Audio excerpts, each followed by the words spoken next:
আপনি তো অনেক ছবির নির্মাতা, নিঃসন্দেহে বাংলাদেশের একজন সবচেয়ে বেশি ছবির পরিচালক। শাবানা আপার সাথে আপনি অনেক ছবির কাজ করেছেন, অনেক ছবিতে তাকে নিয়েছেন। যদি তার সম্বন্ধে এই জেনারেশনকে একটু বলতেন। শাবানা সম্বন্ধে বলতে গেলে তো শেষ হবে না। তো মানে আমার দৃষ্টিতে উপমহাদেশে অনেক নায়িকা আছে, এবং এই উপমহাদেশের বড় বড় মানে পশ্চিমবাংলা, মুম্বাই, তামিলনাড়ু, ওইসব জায়গার সব নায়িকাদের ইতিহাস আমি পত্রিকার মাধ্যমে, টিভির মাধ্যমে আমি শুনেছি। কিন্তু শাবানার মতো এত কোঅপারেটিভ নায়িকা আমি আর কাউকে দেখি নাই। সব দিক থেকে ব্যবহার এত সুন্দর, যা মানে আমাদেরকে মুগ্ধ করে, যে শাবানাকে একবার ছবিতে নিলে পরবর্তী ছবিতে শাবানাকে না নিয়ে কাজ করার কোনো ক্ষমতা আমাদের ছিল না। এরকম একটা ভাব যে একে নিয়ে যে কোঅপারেশন করে তারপরে ছবিতে তো আরো বেশি করবে, ওকে নিয়ে আমরা কোনোদিনই অন্য কাউকে ওনার জায়গাতে নেব বলে আমরা কোনোদিন ভাবতেই পারি না। আর ব্যবহার এত সুন্দর ছিল, শিডিউল তো মেনটেন। ওই যে ছেলেদের মধ্যে যেমন মাসুদ পারভেজ, সোহেল রানা, মহিলাদের মধ্যে শাবানা, তুলনা ছাড়া আরও নায়িকা আছে, ওরাও খারাপ না, ওরাও ভালো, কিন্তু শাবানা আমার কাছে দি বেস্ট। ওর মতো মানে এরকম অভিনেত্রী শুধু ভালো যে তা না, ওনার মতো এরকম সুন্দর অভিনয় করার শিল্পী আমাদের দেশে খুব কমই আছে। ববিতা ম্যাডামও খুব ভালো, সত্যজিৎ রায়ের আর্টিস্ট। শাবানাই বোধহয় আমাদের দেশে সবচেয়ে বেশি জাতীয় পুরস্কার পেয়েছে।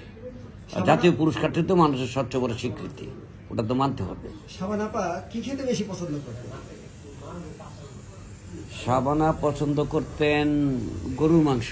মানে আমার বাসায় আমার বউর কাছে ওই ড্রাইভারকে দিয়ে না আসতে বলে ড্রাইভারকে দিয়ে বাটি পাঠিয়ে দিত। আমার বউকে বলতো রাত্রে ভাবি মাংস রাইন্দা রেখেন, আমি ড্রাইভারকে পাঠিয়ে দেবো, দিয়ে দিবেন। তো ওই গরুর মাংস মানে পছন্দ করতো। আমার আমি জানা মতো মানে আমার ওয়াইফ থেকে রান্না করা নিয়ে যেত, এবং গরুর মাংস কিভাবে রানতো মজা লাগতো আমার ওয়াইফেরটা ওনার কাছে। তো মশলা সব 1 কেজি মাংসতে কতটুকু মশলা দিবে, এবং গরুর মাংস রান্নার মশলাটা আমার ওয়াইফ থেকে নিয়ে যেত, গুঁড়া মশলা করে রাখতো। ওটা আমার ওয়াইফ দিয়ে বলতো 2 কেজি হলে এতটুকু দিবেন, 1 কেজি হলে এতটুকু দিবেন। ওই যে জিরা, আদা, তারপরে গরম মশলার ওই ফাঁকি, ওই তেজপাতার, দারচিনি, লং কতটুকু করে দেবে, এগুলি আমার ওয়াইফ ওনাকে বলে দিত। তো ভাবি কি কখনো বিরক্ত বোধ করতেন না? না না, খুশি আমার কাছে আসছে। এর থেকে খুশির আর একটা মহিলার কাছে কি আছে? যার একজন মহিলা চিত্রনায়িকা, উনি আমার ওয়াইফের কাছে এসে জিজ্ঞেস করতো রান্না, গরুর মাংস কিভাবে রান্না হয়, এবং আমার ওয়াইফের রান্না পছন্দ করত।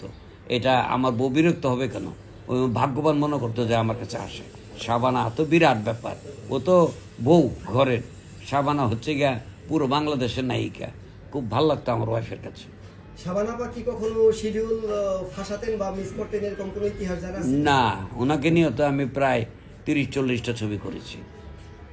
তো কোনোদিন শিডিউল উনি ফাঁসাতো না এবং ডিস্টার্ব করতো না। এইসব করতো না বিধায়ই তো সে শাবানা হয়েছিল। টাইম মেনটেন কেমন করতেন? ওই যে বললাম, কোনোদিন পরিচালক ভুগে নাই, সোহেলানের মতো।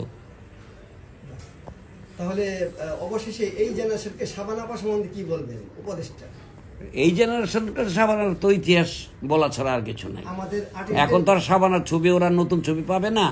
এই কথাগুলি শুনলে আমার কথাটা সঠিক কিনা, এই জেনারেশনের যখন ওই ছবি দেখবে টিভিতে, তখন ওরা শাবানা ছবি আসলে দেখুক যে আমি যা বলতাম পর্দার মধ্যে ওটা আছে কিনা অভিনয়ের জায়গায়।